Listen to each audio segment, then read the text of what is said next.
situation of being on the outside looking in. We do provide an outside perspective. Sometimes the Department of Energy, the federal agency that owns and operates Hanford, and its regulators get in a bit of a battle, and sometimes we can provide some outside perspective and really act as a mediator between not necessarily even just the Department of Energy and its regulators, but sometimes some of the citizen groups, some of the tribes, some of the others involved with Hanford. Sometimes we're forced to play the role of the noisy neighbor. We're forced to be a bit vocal and a bit assertive. Our goal, though, is to help the cleanup move forward. And to do that, we participate in a number of different ways. We provide technical review and comment, provide policy recommendations. We do try very hard to involve and engage the public, which is part of the reason for this webinar series. We are a trustee of natural resources under the federal Superfund law. You'll hear about that in about 3 weeks from tonight. We do have a transportation safety program, and we'll focus on that in about 4 weeks from tonight. We also have an emergency preparedness function. So let's look at what's on tap for tonight and the next 4 weeks. Tonight we're calling it Hanford 101. To look at Hanford's history, a look as well at what caused and what is now the largest environmental cleanup project in the entire world. Next week, on October 24th, we'll focus in on what is really the most complex and most expensive problem at Hanford, safely storing 53 to 56 million gallons of highly radioactive waste stored in 177 aging underground storage tanks until the waste can be retrieved and immobilized in huge facilities that are perhaps a decade or more from being operational. The following week, we're moving to Tuesday night, instead of going head-to-head with Halloween, so that's Tuesday night instead of Wednesday. That'll be October 30th. We'll examine Hanford's groundwater contamination. During Hanford's operating years, hundreds of billions of gallons of contaminated liquids were dumped into the ground, causing extensive contamination of the groundwater. Some of that is now reaching the Columbia River. Week 4, we're going back to Wednesday nights, November 7th. It's a look at the effects of Hanford activities on ecosystems throughout the Hanford site and plans for environmental restoration. And finally, on November 14th, we'll focus on radioactive material transportation in Oregon. A lot of you may be surprised to find that there's between 400 and 500 truckloads of radioactive waste that travel through the state each year. We'll tell you where they're traveling and what they're hauling. In addition, each week, we'll also provide some tips on how you can get involved with the Hanford cleanup. So that's the schedule, that's the plan. As we go through these presentations tonight, if you have a clarifying question, please type your message using the chat feature. If you want to ask a question during the Q&A section, please raise your hand by clicking on the hand button, which some of you have already shown you know how to do. We're going to be asking you a couple of questions as we go along to get some feedback from you as the process goes. For future webinars, as we did with this one, we'll send an email out on the day prior to the webinar with a list of terms to review and supplementary information on public involvement. If someone does need to make up a missed webinar, please contact Becky Rubenstrunk. Becky's been the one that's been emailing everyone about these. And we do apologize for having to re-register for every webinar. At the moment, that's the way it looks like it's going to work. We're trying to find another option, but that may be the way we're stuck with doing it. So we'll continue to look at a different way to do that. And finally, if you have not taken the survey that we sent out, the pre-webinar series survey, we would appreciate you doing that as quickly as possible. Obviously, you're going to learn some things tonight that may possibly influence how you answer that survey, but we really are interested in trying to get kind of a baseline, if you will, of people's knowledge about Hanford before you began this webinar. So let's get started. Just to make sure everyone's oriented, the Hanford nuclear site is located in southeastern Washington State. It's the blue line is that Columbia River, which flows through the site. You can see a lot of facilities that are marked, or areas of facilities do intersect with the Columbia River. And then if you look at the map on the left, the Columbia River continues down and becomes the border between the state of Oregon and the state of Washington. And as I mentioned, the Columbia River, really the primary concern for Oregon's involvement here. Some real basic facts about Hanford. It was home to the world's first plutonium production facilities, dating back to World War II as part of the Manhattan Project. And plutonium from Hanford was used not only in the first test atomic bomb ever detonated, Project Trinity in New Mexico in July of 1945. Plutonium from Hanford was also used in the bomb dropped on Nagasaki, Japan in August of 1945. Did major expansions throughout the 1940s and 1950s. Really interesting if you look at kind of what was going on in the world and the tensions of the Cold War, the Korean War, and when you see some major occurrence, major testing by the Russians as they first developed their atomic weapons, escalation of the Korean War, you can often see a reaction by the United States by increased production or expansion of production facilities at the Hanford site. Overall, it produced plutonium for roughly 45 years, from 1944, the tail end of World War II, until just after the Cold War was basically declared over in the late 1980s. In all, Hanford made about 74 tons of plutonium. So let me talk briefly about the process to make plutonium. So the process begins with uranium fuel rods that you see here from this worker. They're manufactured in Hanford's 300 area, which is in the south end of the Hanford site near the city of Richland, which is down in this area of the site. 300 area looks like this, and as you can see, it is located right adjacent to the Columbia River.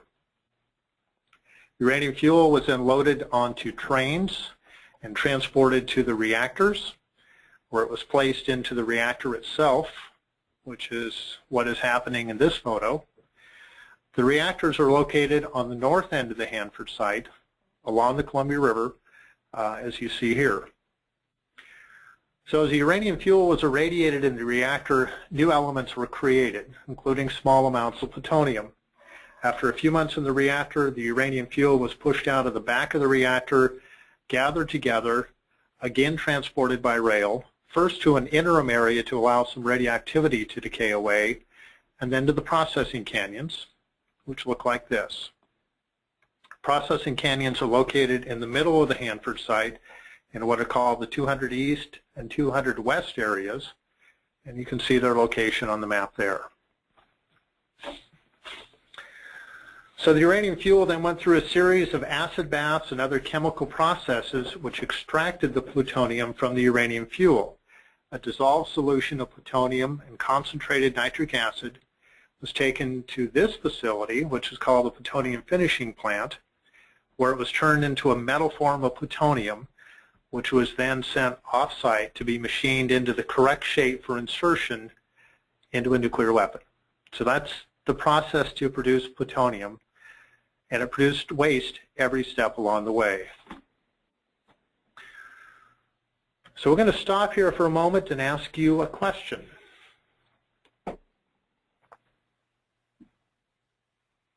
And the question is going to be, how many plutonium production reactors would you guess were eventually built at Hanford?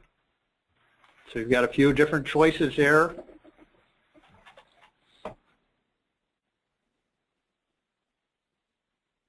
So submit your answers.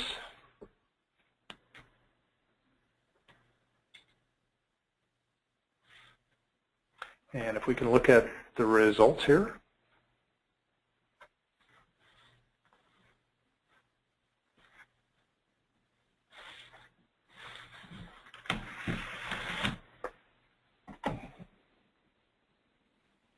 All right, so most of you are in the ballpark at least. The actual number was 9.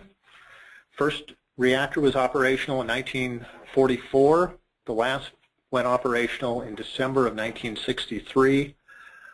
All of the reactors operated on average between 14 and 20 years. A couple of the reactors operated a bit longer. 8 of the 9 were shut down by 1972. The last reactor was N reactor, which also produced electricity in addition to the plutonium. It was the only reactor at Hanford that did that. It was the last to shut down. That happened in 1988. As I mentioned, every step along the way produced waste. Radioactive materials, chemical waste.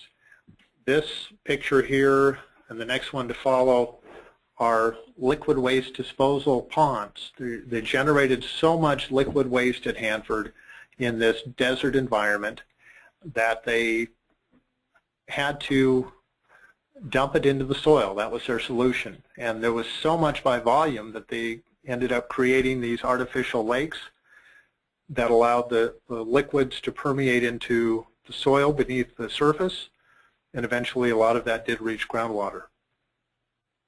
Solid waste was generated as well, and it was not unique to Hanford what they were doing in the 40s and 50s and 60s and even into the 1970s. A lot of industries did the same thing with their waste. They buried it in the soil, they dumped the liquids into the ground or into the river. The differences at Hanford is the volume, the incredible volume and magnitude of the waste, and the toxicity of a lot of these wastes. These barrels of waste were actually intended to be retrieved. They were just stored in the soil for a period of a few decades, and most have since been retrieved. But you can see there's just a whole host of different types of waste that were generated throughout the entire process. Plutonium production ended, as I mentioned, in 1988 with the fall of the Berlin Wall, the dissolution of the Soviet Union, and under mounting pressure from the state of Oregon, from the state of Washington, from Native American tribes, from citizen groups, and many others, DOE, which is the U.S. Department of Energy, the federal agency that owns and operates Hanford, they signed a cleanup agreement. It's called the Tri-Party Agreement. They signed this on May 15th, 1989. And it's an agreement between the U.S. Environmental Protection Agency as a federal regulator, the Washington State Department of Ecology as the state regulator, and the U.S. Department of Energy as a responsible party to clean up the site. And the goal with this cleanup plan was to reach compliance with environmental laws. We're going to pause and ask you another question and see how well you do with this one. So when this cleanup agreement was signed 23 years ago, how long do you guess they envisioned that cleanup would take? About 10 years, about 20 years, about 30 years, about 50 years, or they had no idea? So we'll give you a moment there to register your votes.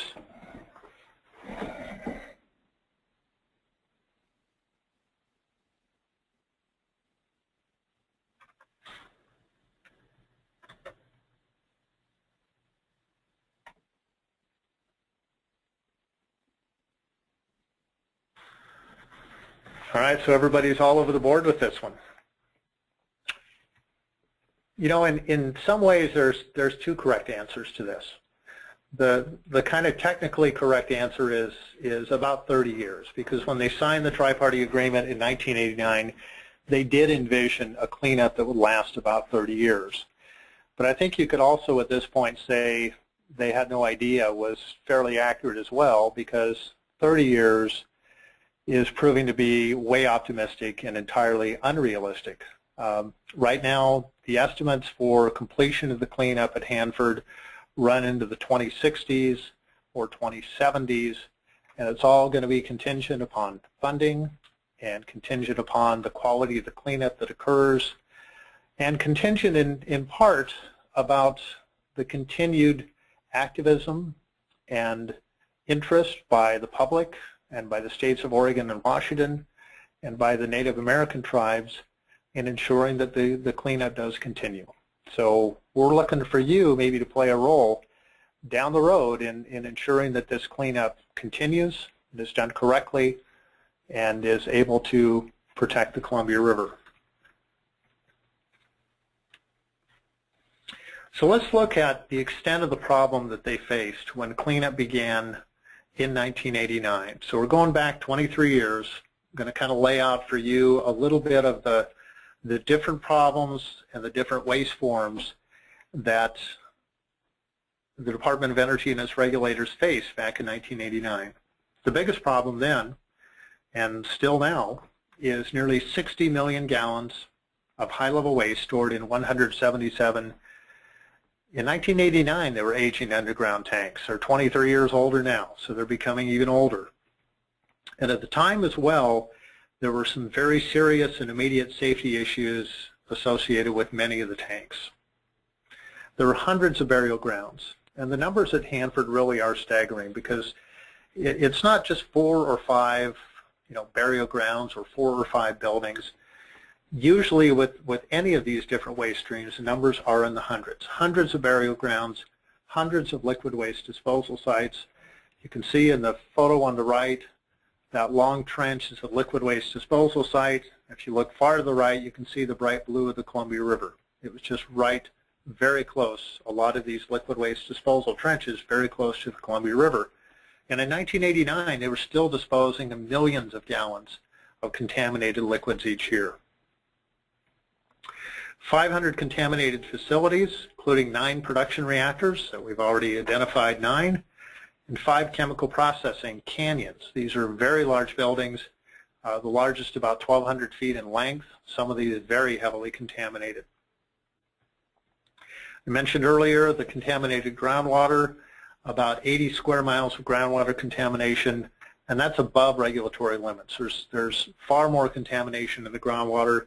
It's a mix of different chemicals and a mix of different radioactive materials. 2,100 tons of corroding spent nuclear fuel stored in water-filled basins just a quarter mile from the Columbia River. One of those basins that had problems in the past was leaking. Both were prone to severe damage from an earthquake and was really identified fairly early on as a major cleanup priority. 18 tons of plutonium and plutonium-bearing materials. When they stopped production at Hanford, it was not the most orderly of stopping their production. So you had in these canyon facilities and in the plutonium finishing plant, you had different types of plutonium in a variety of different solutions and liquids and metals and oxides, some of which were really not very stable at all for even short-term storage, let alone long-term storage. And they basically just stopped the processes in place, which caused some real problems in the ensuing years as they had to go back and clean up all of these different waste streams. There has been progress. If you've been reading about Hanford at all, it's probably hard sometimes to realize there has been progress. But there really has been a lot done over the last 23 years. A lot more to go, a lot of big challenges that we're facing, but we do want to spend a few moments and talk about some of the cleanup process. So one of the biggest accomplishments really early on, and in some ways you can't say that early, because keep in mind the date of the start of cleanup, 1989, we're going to show you how long it took to get some of these things done.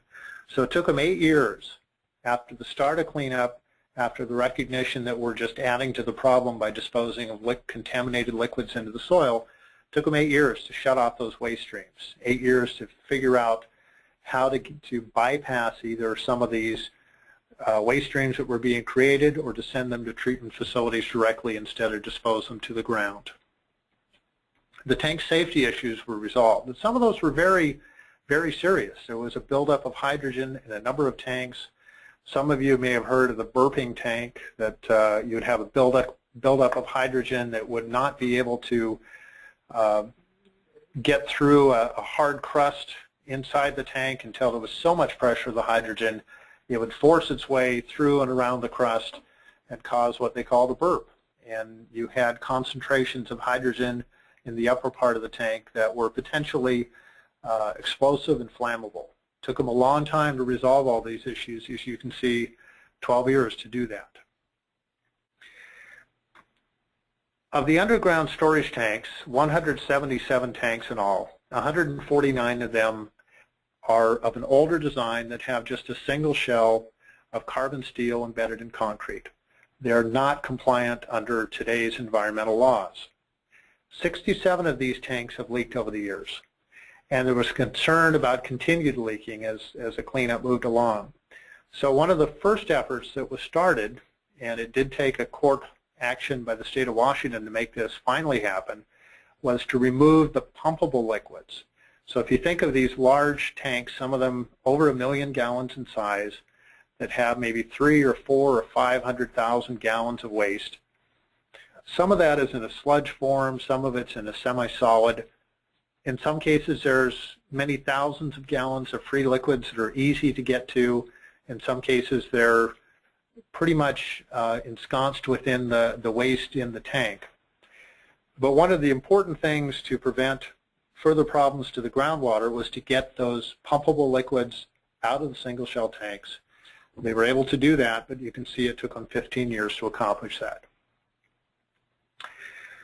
The spent nuclear fuel, the 2,100 tons of fuel that was in the storage basins just a quarter mile from the Columbia River, this was a very difficult, very expensive problem. Involved some congressional inquiries because the program did not start off well at all. But eventually they were successful in repackaging, drying, and moving the spent fuel to interim dry storage. It's still stored at Hanford, still radioactive, but it's in a much more safe storage form for long-term safety. Again, that took 15 years to complete as well. The plutonium was stabilized, all those different forms of plutonium in the plutonium finishing plant and other facilities at Hanford. Again, 15 years to stabilize that. And then it was shipped off-site. It's now stored at another Department of Energy facility in South Carolina. That was completed just a couple of years ago. Of the 9 reactors, they have successfully cocooned 6 of these. And the cocooning, what that involves is tearing down all of the support buildings for the reactors, removing any loose materials, fixing any loose contamination, basically isolating the reactor core using the original shield walls of the reactor building, putting on a new roof, and basically sealing it up. And the intent is that it will sit there, each of the reactors that have been cocooned will sit there for about 75 years. That's the plan at this point, and who knows what will happen in 75 years. But the plan is to let them sit there, let the radioactivity in the reactors decay away. It'll still be radioactive in 75 years, but a lot less so. And it would be a much easier job in 75 years in terms of worker safety to be able to go after and dismantle and move those reactors away from the Columbia River shoreline. They have demolished, the U.S. Department of Energy, dozens of contaminated buildings. Some of them, warehouses and not very contaminated structures. Some of them were very heavily contaminated. There were plutonium laboratories. There were some laboratories and experimental buildings that had accidents involved in them. Some of those buildings are now gone. Some remain to be done. They have dug up millions of tons of contaminated soil from along the Columbia River.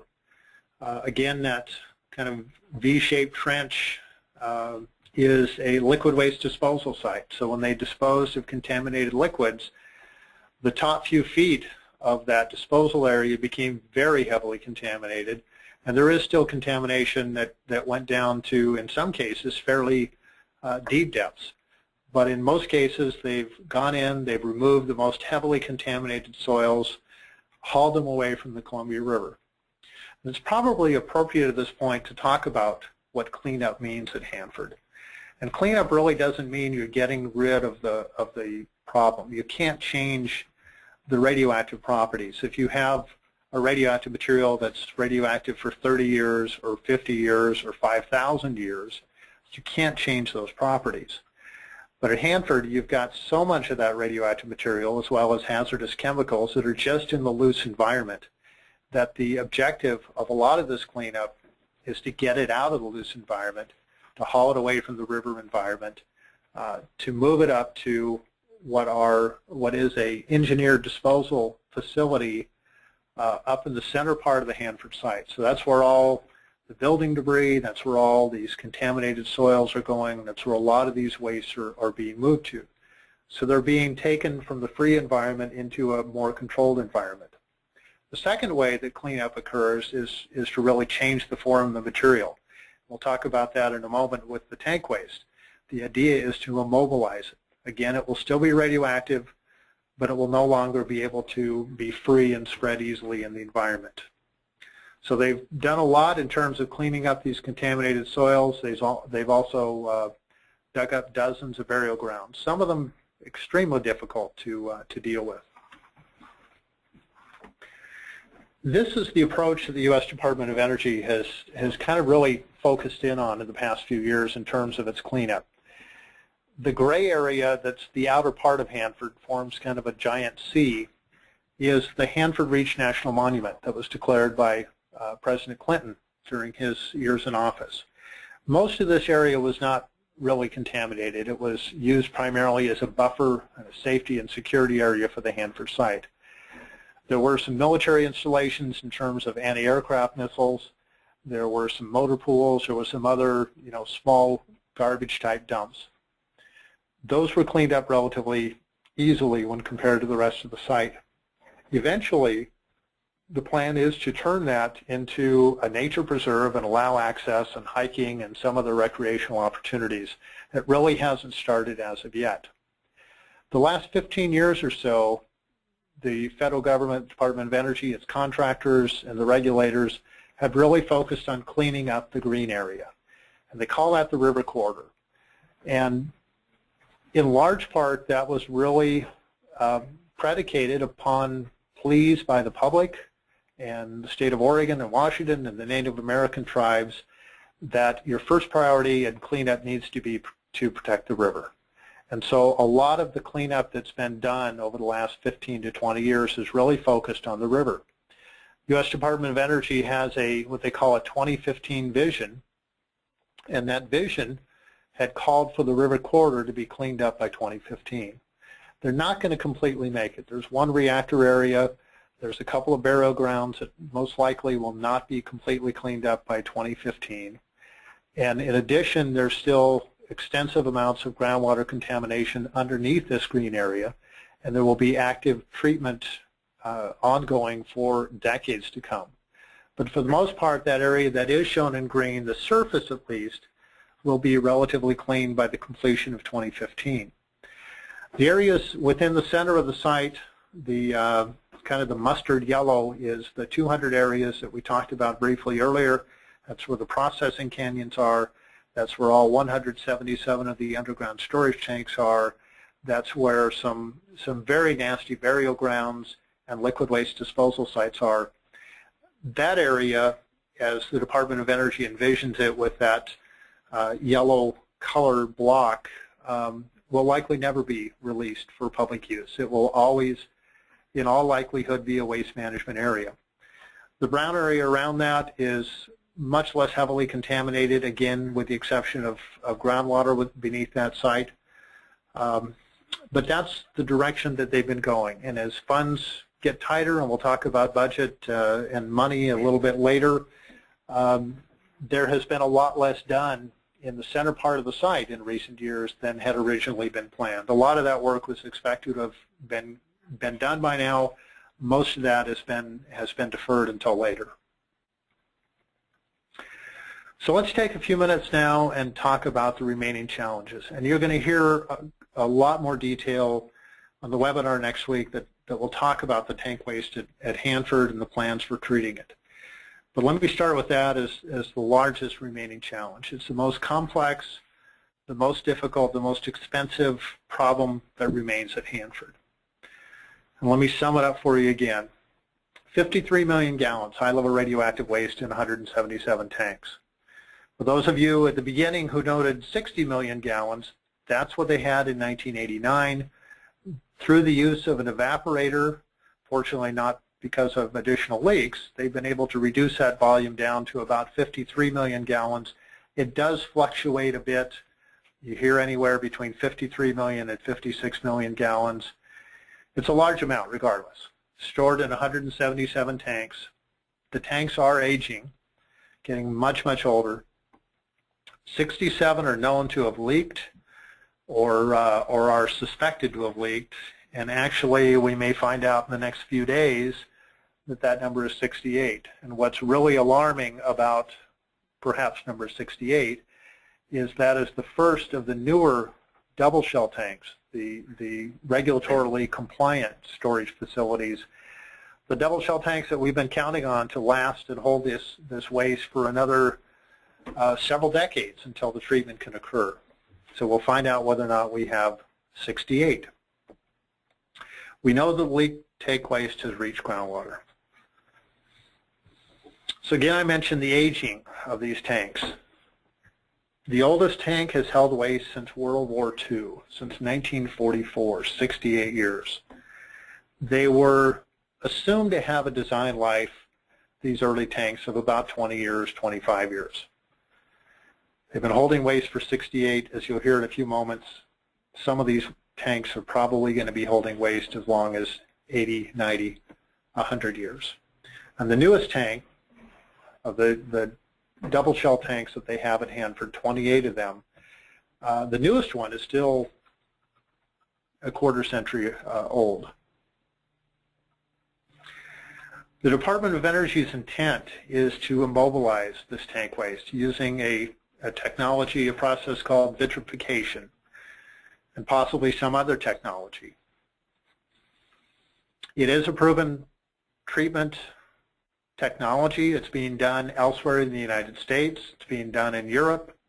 Unfortunately, treatment facilities, vitrification facilities at Hanford do not currently exist. Not for lack of trying.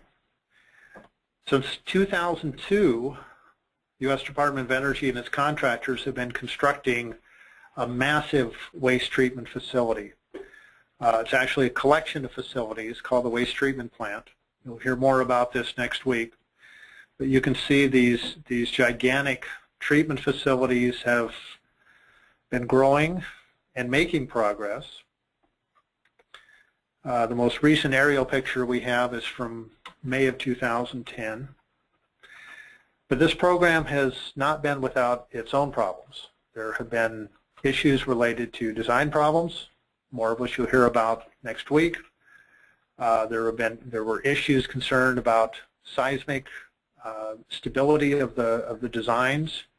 We've seen the cost escalate from about $4 billion to over 12. The hot start of these facilities, remember construction began in 2002, 10 years ago. The hot start is now projected to be December 2019, which was delayed from 2011, and the facilities are scheduled to be fully operational in 2022. After that, the expectation is treatment of the waste would take at least 25 years and be complete by 2047.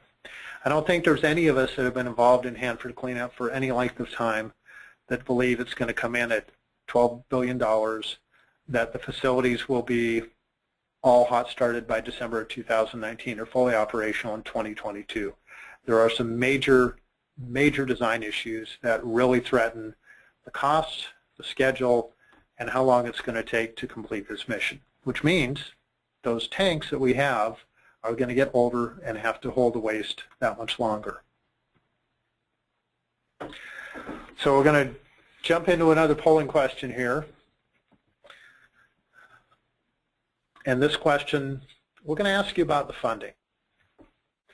How much federal money is being spent roughly each year on Hanford cleanup? And I've tried to avoid telling you what the cost of some of these facilities are and some of the cleanup is as we've gone through this process. Again, we'll give you a few minutes to weigh in your guess.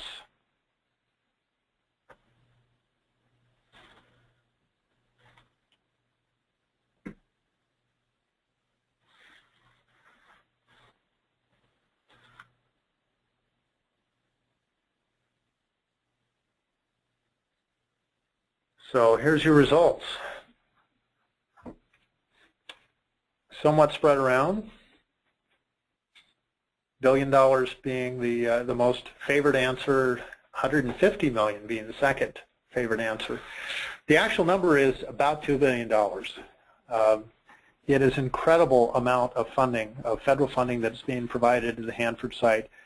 And what's really amazing is when you look at the work that needs to be done and you look at the cost of the work that needs to be done, $2 billion is inadequate. It is forcing the U.S. Department of Energy, with that amount of funding from Congress, to go back to its regulators and say, we're not going to be able to meet the milestones to get some of these projects completed by the time in which we said we'd be able to do that. And as everyone's aware of, the tight funding situation that we have around the nation, it's, you know, the likelihood we're seeing is it's going to be very difficult to get additional funding coming to Hanford. I should mention as well, Hanford is part of a complex of facilities throughout the United States. So we're about a dozen large facilities, over 100 facilities in all, that made up the nuclear weapons complex.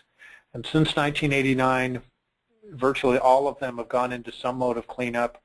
A lot of the smaller facilities have been completed, but at a national level, they're spending a little over $5 billion a year on cleanup. Hanford gets $2 billion of that.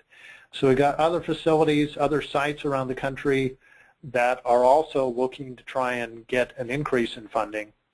And certainly they wouldn't mind taking away some of Hanford's funding if that opportunity arose.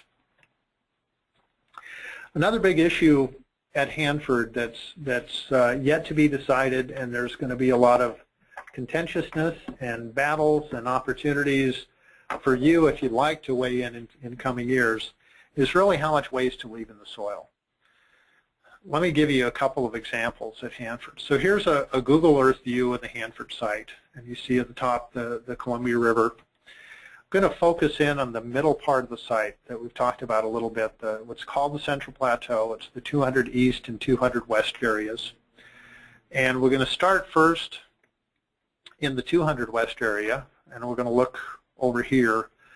And what you see are old burial grounds from waste that was disposed at Hanford. Most of it that was generated at Hanford, but some of which was generated at other U.S. Department of Energy sites and brought to Hanford for burial in the 1950s and the 1960s, actually up into the 1990s. And if you look at the 200 East area, by golly, they've got a lot of old burial grounds as well. If you look at these in total, there's 361 trenches. The trenches range from 10 to 24 feet deep, 37 to 60 feet wide. Each of them are several hundred feet long. You put them back to back to back. It's 43.5 miles in length, holding 15 million cubic feet of waste. So basically, if you think the freeway between Salem and Portland, Oregon is roughly about 45 miles, and the width of the 2 freeway lanes is probably equivalent to a lot of these, and just think in terms of buried waste of all varieties, chemicals, hazardous materials, radioactive materials. The Department of Energy has already indicated very clearly that their intent is to leave most, if not all, of this waste in place. They say that it's stable. Their intent is to build a cover over these burial grounds, an earthen cover, to prevent water intrusion from rainfall, from snowmelt, from a broken water pipe, prevent that water intrusion and prevent it from moving contaminants out of these burial grounds. The concern we have, concern the state of Oregon has, and the concern that many others have voiced already, is we're just in the very early stages of looking at these burial grounds, is that while we agree that a lot of this material is probably pretty innocuous and probably not all that hazardous, we know for certainty that some of these burial grounds have some very intensely radioactive waste, some waste that has radioactive materials that are very mobile in the environment, and some of those mobile wastes are very long-lived. They'll be around for thousands and thousands of years. So the decision process through all the federal regulations that govern cleanup have yet to move very far on these. But that's a battle that we're going to be having in the years to come. Another issue I've talked about a little bit is groundwater contamination, and you'll have an opportunity to hear a whole lot more in detail about the groundwater contamination at Hanford. Basically, as I mentioned, they disposed of hundreds of billions of gallons of contaminated liquid at Hanford and have caused a variety of different contaminant plumes all throughout the Hanford site. Again, it's a mix of different radioactive materials and different chemicals. Sometimes the plumes are intermixed. The U.S. Department of Energy tried to assess what the impact of cleanup actions would be in the future. And this was one of the most complex undertakings in terms of environmental study that's ever been done in the United States. This is the Draft Tank Closure and Waste Management Environmental Impact Statement released a couple of years ago. And it is their own calculations that show, with the assumptions given for cleanup, that we will have a recontamination of the groundwater and contaminants reaching the Columbia River for thousands of years into the future. So this is a computer model. It's not, even though this model represents a period prior to when this document was released, it's not entirely accurate of what it represents, but it does give you a ballpark idea of what the contaminant plumes look like at Hanford. This is iodine-129. It's fairly mobile, very long-lived, will be around for a very long time. And if you can't quite see the color gradient scale there in the bottom left, basically the dark green is the regulatory limit. So anything is above regulatory limit. So anything dark green, yellow, orange, or red means above regulatory standards. And as you progress into the future, you can see that it does dissipate a bit, but it comes back. And it comes back as it's moving to and into the river. And that's because there are still huge amounts of contaminants that are in the soil at Hanford. Some of these have not reached the groundwater yet. That will happen in the course of the next hundreds and thousands of years to come, unless some changes are made in how Hanford is cleaned up. And then you look even much farther into the future, you can still see a lot of residual contamination evident in the groundwater. If we look at a different contaminant, uranium-238, which again is a fairly long-lived contaminant, there you see a representation of what the plumes look like approximately in 2005, not completely accurate. And again, you look at spreading of this material to the river and hot spots coming up that, you know, in the distant future, because again, those contaminants that are still in the soil moving towards the groundwater. So before we get to your questions, that kind of covers the Hanford cleanup part of things for the Hanford 101, and I hope we've got a lot of questions. Before we get to those, we're going to watch a short video. This is our public involvement coordinator, Becky Rubenstrunk. So if you've got emails from Becky, there she is. She's going to talk to you about how to get involved at Hanford.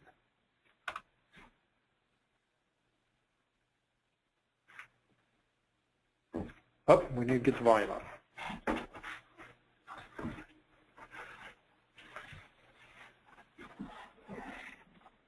Yeah, we realize we give us a minute here to start that over.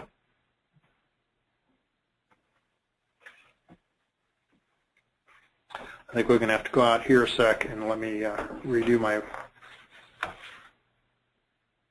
All right, let's try that again.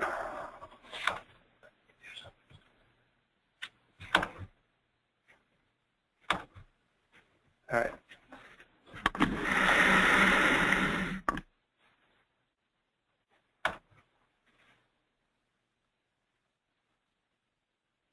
Go backwards here.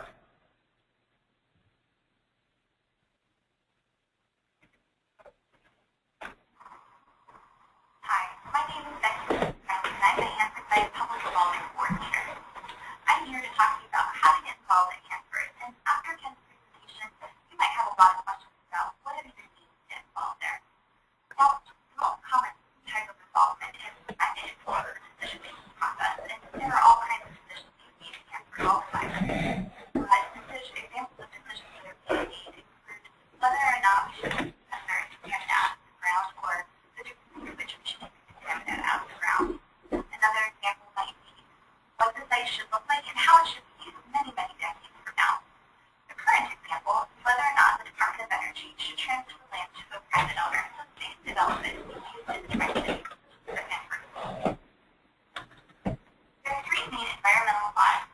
confirm your ability to participate in the process. They are RCRA, which stands for the Resources for Conservation and Recovery Act, RCRA, which stands for the Comprehensive Environmental Response Compensation Liability Act, and NEPA, which stands for the National Environmental Policy Act. These three laws require that the public be involved in any decision that falls under. So, when the Environmental Protection Agency, Washington Department of Ecology, or South the Department of Energy have a decision they want to make that falls covered by one of these laws, they have to process.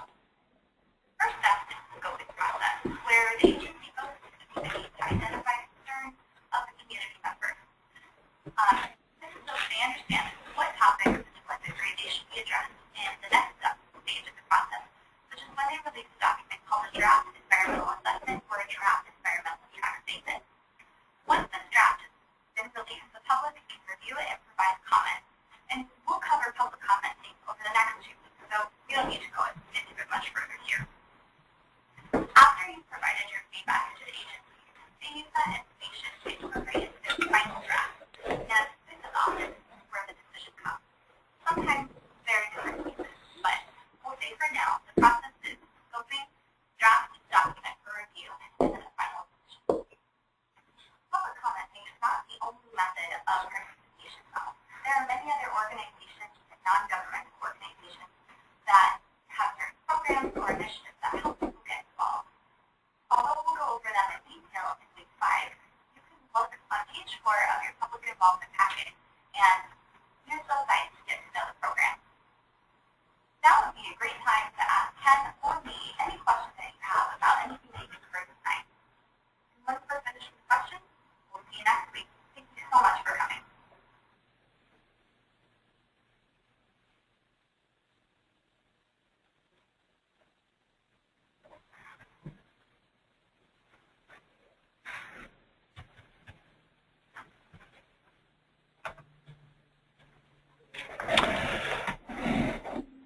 All right, so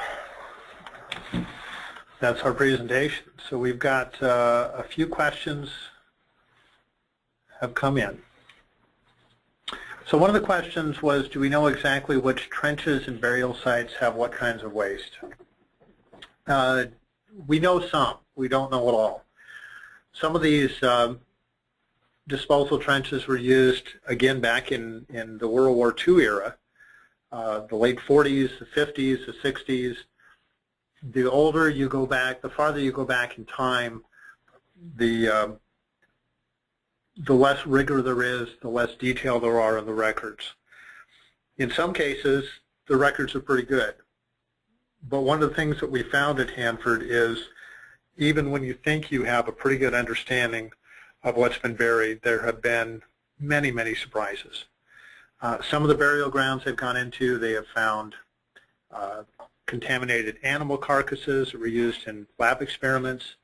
They found a safe that had a vial of plutonium inside of it. They found railroad locomotives that were contaminated, railroad cars, trucks. The biggest problem, though, is the waste that some of the waste is pyrophoric, so when it's exposed to oxygen, it can ignite and burn. And just in remediating some of the burial grounds where they thought they had a pretty good handle in terms of their knowledge,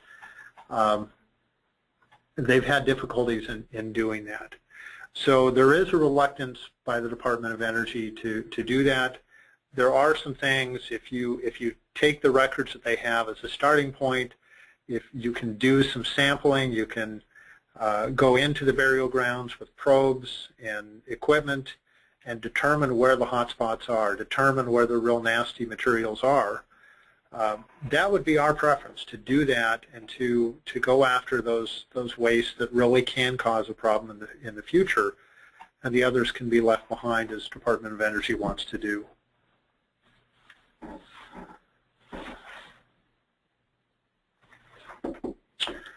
Another question we have is, have there been any efforts from other reactor sites to move and store their waste at Hanford? So let me back up a little bit, and just in terms of explaining a little bit in terms of the U.S. Department of Energy and its plutonium production and weapons production facilities. The term reactor, I just want to make sure that people are aware of the differences.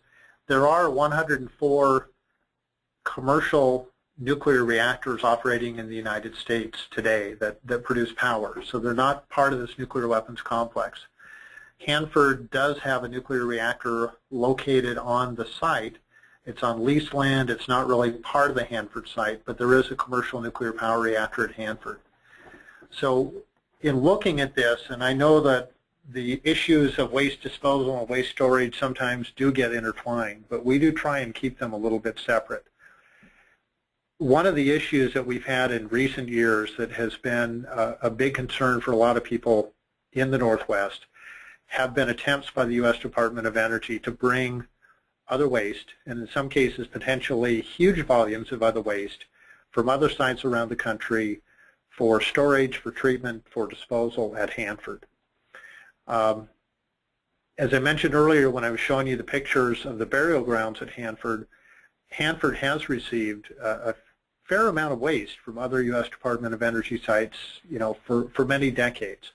They've not been receiving waste since about 2001, and there is a moratorium in place until the waste treatment plant is operational.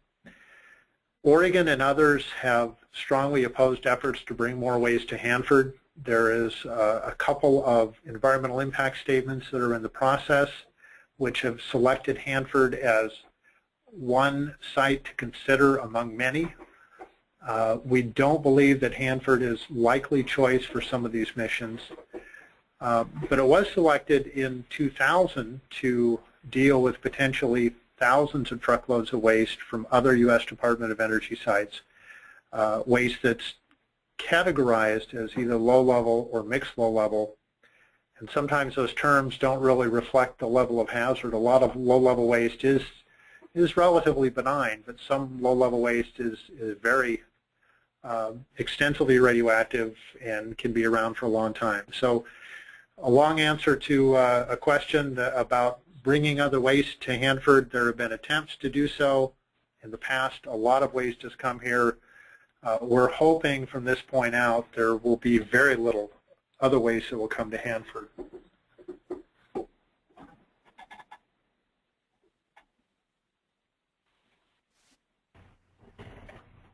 So Lauren, I think we have unmuted, or Austin, I think we have unmuted you. You have a question?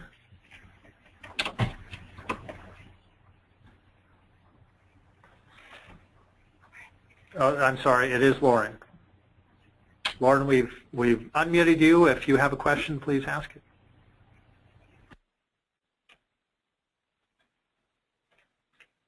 All right, so this is our first one of these, so we're having a little bit of fun trying to learn all the intricacies. So let me look at a few of the other questions that have been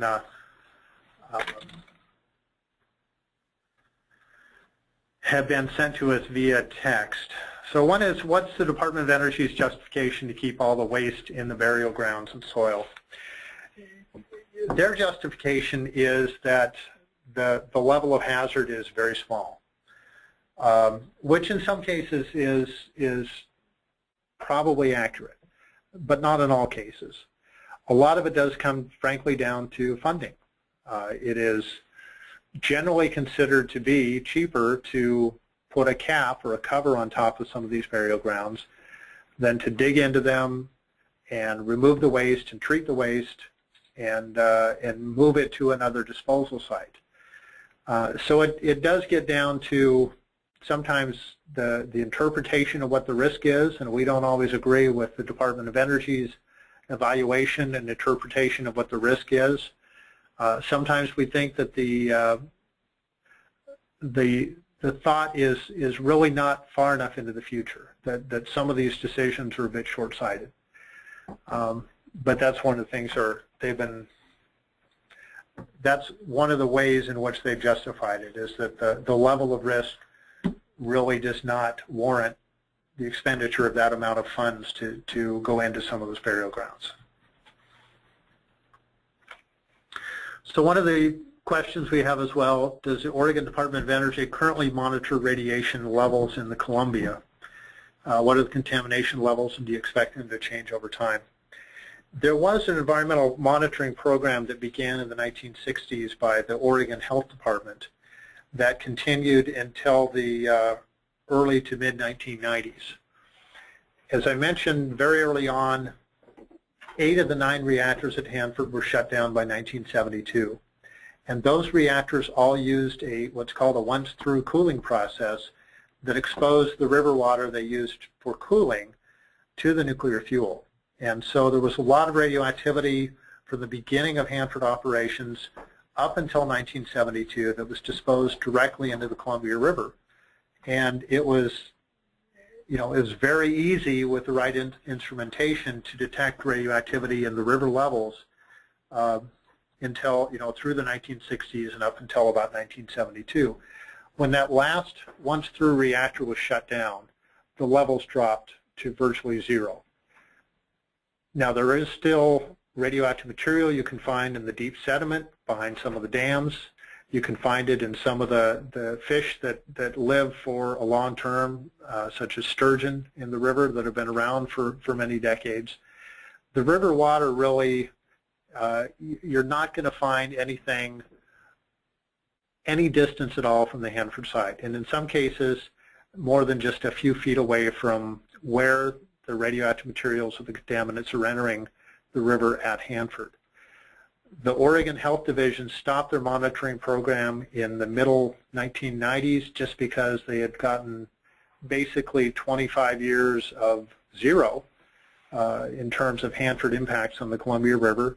There is still an environmental monitoring program underway that's conducted by the U.S. Department of Energy and its contractors, and is also conducted by the Washington State Department of Health.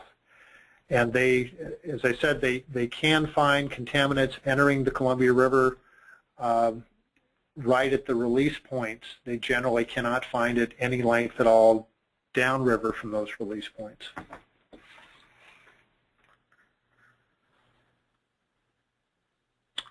So another question we've had asked, to what extent are Native American tribes affected by the site and the waste disposal? So the Hanford land is sacred land to many of the Native American tribes in this region. There are 3 tribes recognized as federally recognized tribes, and a 4th tribe as well that really do have a lot of interest and a lot of historical interest in the Hanford site. The Yakima Nation, the Nez Perce tribe, the Confederated Tribes of the Umatilla Indian Reservation are those 3 federally recognized tribes, and the Wanapum Band is a tribe in that area as well that's not federally recognized. When Hanford was created, when the federal government moved in there and built fences and put up security guards and things, the tribes were cut off from that land for the most part for many, many years. And some of the land, Gable Mountain in particular, which is a small mountain on the Hanford site, Rattlesnake Mountain as well, those are very sacred sites for the tribes.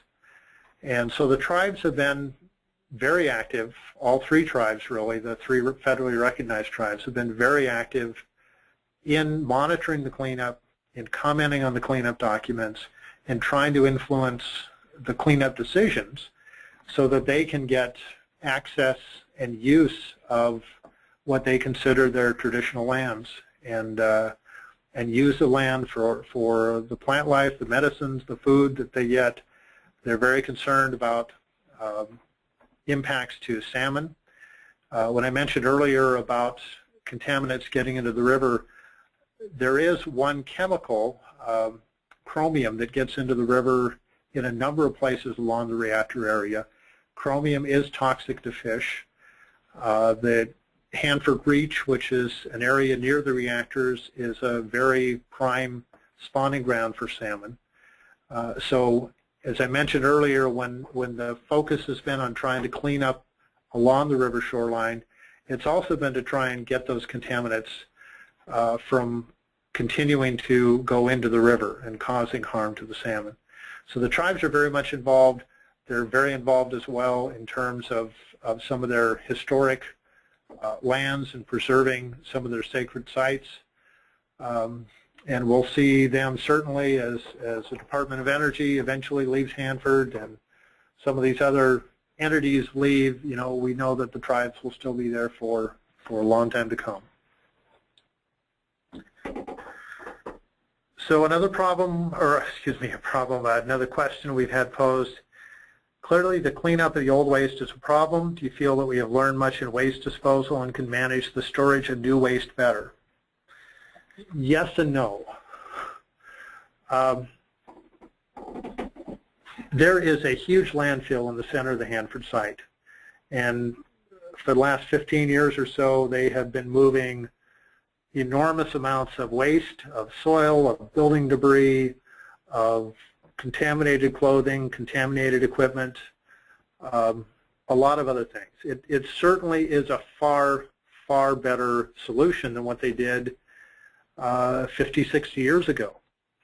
I think one thing that kind of sticks in the back of the mind of a lot of us is, 50 and 40 and 30 years ago, some of those people thought what they were doing was the right way to dispose and handle that waste.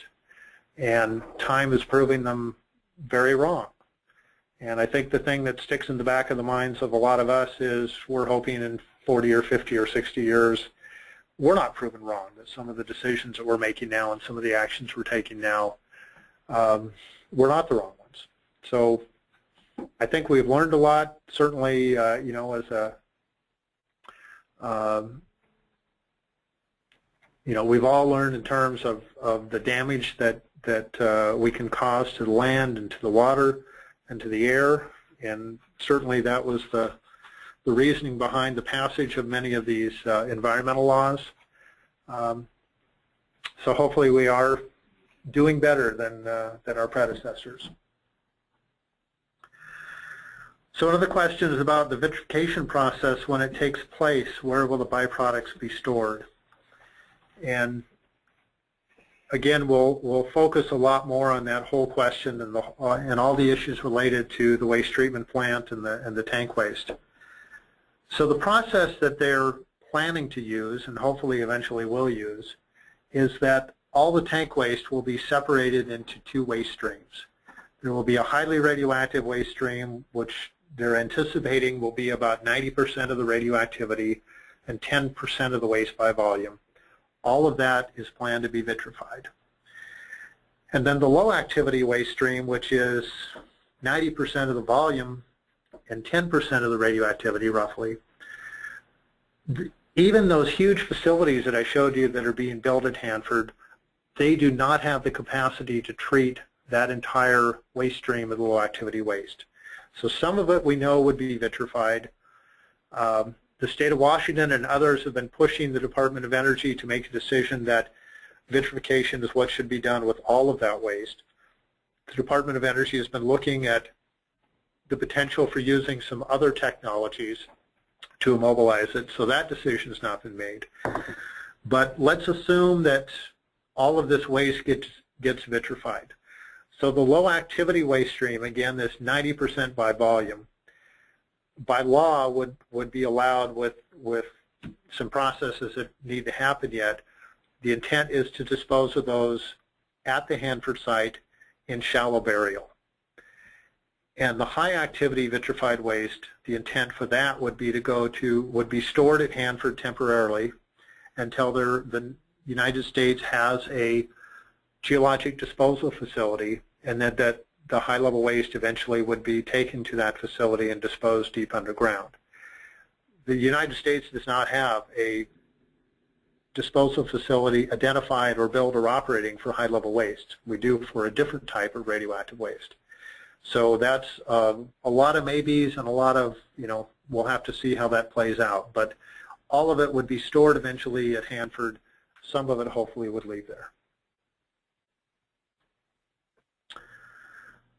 So another question, as a waste, and I think we talked about this a little bit before, as the waste reaches the groundwater, seeps into the Columbia, how far downstream do you see hazardous to humans? We really don't see, with the level, with the quantities of materials that are entering the river today, we really don't see hazardous levels entering the river at this time for humans. That was different back in the 50s and 60s when there were huge quantities of radioactive materials going into the river. The concern we have And it's so difficult. We cannot quantify what the risk is, and we cannot tell you when the risk will occur. But the concern we have is that if certain things are not done right during the cleanup process over these next many decades, that sometime in the indeterminate future, there will be enough material that will reach the Columbia River that will cause impacts. So it's really hard to get people to realize that as a potential long-term threat, again, because they can't quantify it. And we don't know for sure that would be the impact, but when we look at what is at risk with the Columbia River, our view is just we certainly don't want to put the Columbia River at risk. A question from another, would it be cheaper in the long run to reroute the Columbia? I would doubt that. That would cause all kinds of other problems as well with the infrastructure and the environment, and I know some big potential solutions like that have been offered up, and some of those have been looked at. I really couldn't talk to you about in any more detail about that.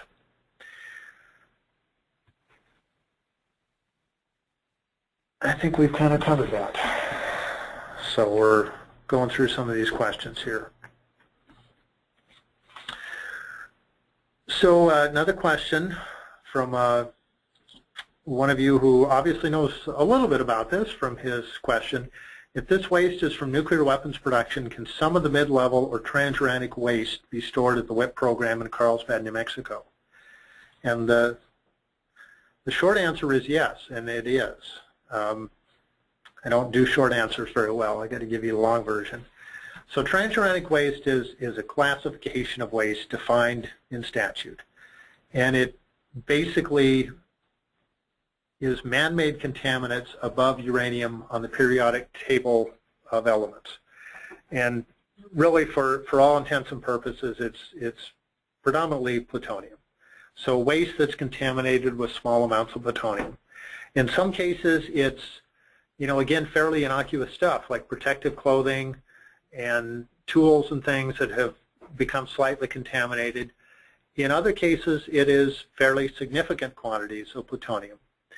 So the federal government, because of all of these man-made materials, the transuranics, are very long-lived and can pose a hazard for many, many thousands of years. The federal policy in the United States for disposal of this material is also deep geologic disposal, to keep it away from the environment and public for thousands and thousands of years. So the federal government did purchase, on the wrong train of thought here, did construct and license a disposal facility about half a mile underground in an ancient bedded salt formation outside of Carlsbad, New Mexico. It took them a long time to get approval and to get litigation settled and to get Congress on board with the right legislation. This facility opened in 1999 and began taking defense-generated transuranic waste. That's all that's allowed currently to go to this facility called the Waste Isolation Pilot Plant, or WIPP. Hanford began shipping some of its transuranic waste to the WIPP site in 2000 and has made about 600 shipments of waste to Carlsbad. We're in a hiatus right now from Hanford. They're not planning on shipping any waste from Hanford for about 3 more years while the Department of Energy focuses on removing waste from a couple of other Department of Energy sites, such as Los Alamos in New Mexico, the Idaho National Laboratory, and the Savannah River site in South Carolina. Eventually, Hanford will be the primary provider of waste, of transuranic waste, to the Waste Isolation Pilot Plant. And we had, as I mentioned, about 600 and some shipments over a decade. We will likely see 3 to 4, perhaps more, 300 or 400 shipments, perhaps more, each year from Hanford for a number of years to come. For those of you on the west side of the state, those shipments do not come to this part of the state. They are restricted to traveling the most direct route, which keeps them on Interstate 82 and Interstate 84 in Northeast Oregon. So a question that's connected to that in terms of geologic disposal: was the Yucca Mountain storage facility supposed to have relieved the storage issues from Hanford? To some extent, yes. Yucca Mountain is a location about 100 miles north of Las Vegas that for the last 20 years or so the federal government has been planning as the site for a high-level waste deep geologic disposal facility. About 3 years ago, funding for proceeding with the licensing of this facility was pulled by the administration and by Congress. And you can't say the Yucca Mountain project is dead at the moment, because there's still litigation and there's still folks in Congress that would like to see it revived. But at the moment, we do not have a path forward for disposal, permanent disposal of the high-level waste that would be vitrified at Hanford, or of the commercial spent nuclear fuel that is generated at these 104 operating nuclear power reactors.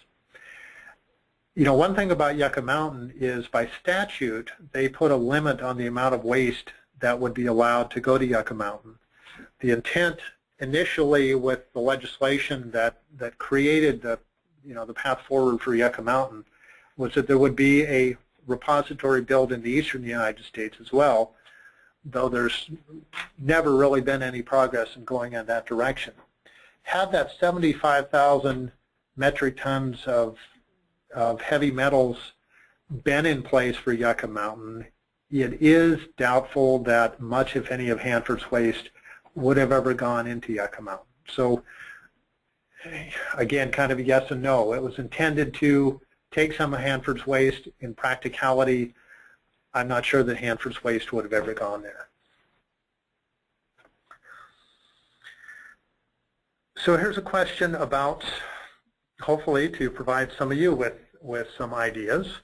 What kind of educational and job training do you think people should pursue in order to become future leaders in Hanford cleanup advocacy? And I will say that, you know, there is really a wide range of fields. Science and technology fields, if you really want to become involved, directly involved in terms of working in Hanford, in terms of regulating Hanford, these science and technology skills are very much needed. In terms of if you just want to be a citizen that's involved and engaged in Hanford, it helps to be able to understand some of those things, but we have a lot of people who are very non-technical that are very smart about the issues and understand, what these issues are, what needs to happen. There are a whole host of, social science issues related to Hanford. I think there are a wide open number of possibilities for that. Another question we've had sent to us: is there any legislation currently being considered by Congress related to Hanford? And off the top of my head, other than funding, which is, a congressional appropriation to fund the cleanup at Hanford, I can't think of anything that directly is related through congressional legislation that's currently pending. There is some effort in Congress to move forward with finding a new solution instead of Yucca Mountain. I think some people, one of the things that's come up over the years, and it's come up the last 20 years probably 4 different times. Every time Yucca Mountain ran into a snag, and there were people who wanted a quick solution, and Hanford was always offered up as, they have experience and expertise in handling waste, they have a skilled workforce, why don't we send it to Hanford? And that's one of the things that has reared up several times, sometimes in legislation, in proposed legislation, not this time as yet. It wouldn't surprise me if it came up again. But at the moment, that's all that I'm aware of in terms of legislation right now that Congress might be looking at.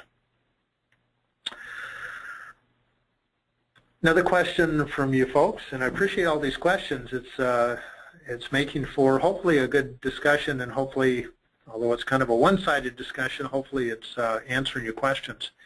Is all of the radioactive waste post-Purex or a similar process, or does it include a lot of regular spent nuclear fuel? So Hanford really, if you look at waste streams, you can find virtually any waste stream you can imagine at Hanford. You know, we have the high-level tank waste is from a variety of different processes used at Hanford. They did use the Purex process extensively. They used other extraction processes and chemical processes at Hanford, which is part of the reason for the complexity of dealing with this waste, is if you look at the waste in the tanks at Hanford, 177 tanks, you would be hard-pressed to find 2 tanks that are identical in terms of the waste constituency. They did a lot of different things over the years at Hanford, moving waste from tank to tank, adding chemicals, taking out certain things, using different processes through the years. So the tank waste itself is a whole different conglomeration. There is irradiated spent nuclear fuel that came from the end reactor. There is irradiated spent nuclear fuel that came from some other reactors in the United States. There is solid waste. There is contaminated soil. Again, just about any kind of waste stream with radioactive materials you can imagine you can find at Hanford.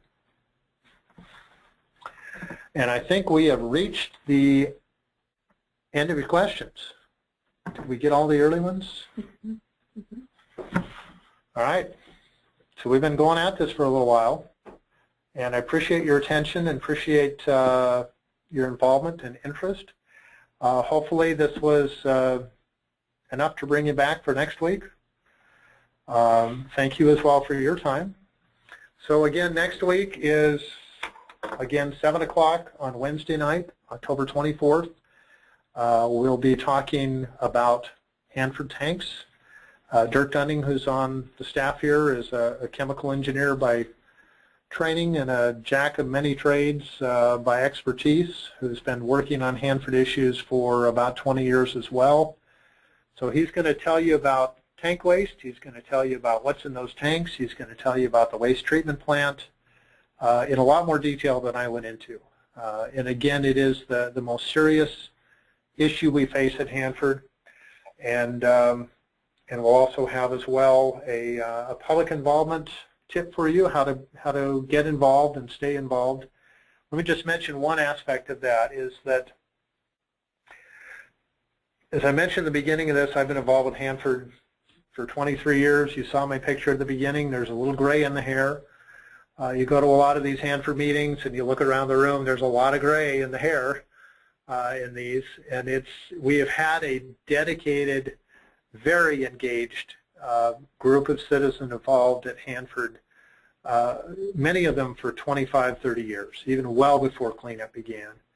And it's only been in recent years that we've really seen an influx of new young people that have become engaged, that have become involved, that have gotten the Hanford bug. And I hope that some of you will as well. You know, when I go to talk to college classes and I look at the students, you know, I'm guessing most of you as well weren't even born when Hanford cleanup began, and Hanford cleanup will likely continue long after most of you are retired. So there's a lot of opportunity for you in the coming years. I hope that this is the start of your involvement with Hanford, because we need new citizen leaders and we need new people and energy on this cleanup. So Becky will be with you each of the weeks to give you some tips and ideas on how to get involved.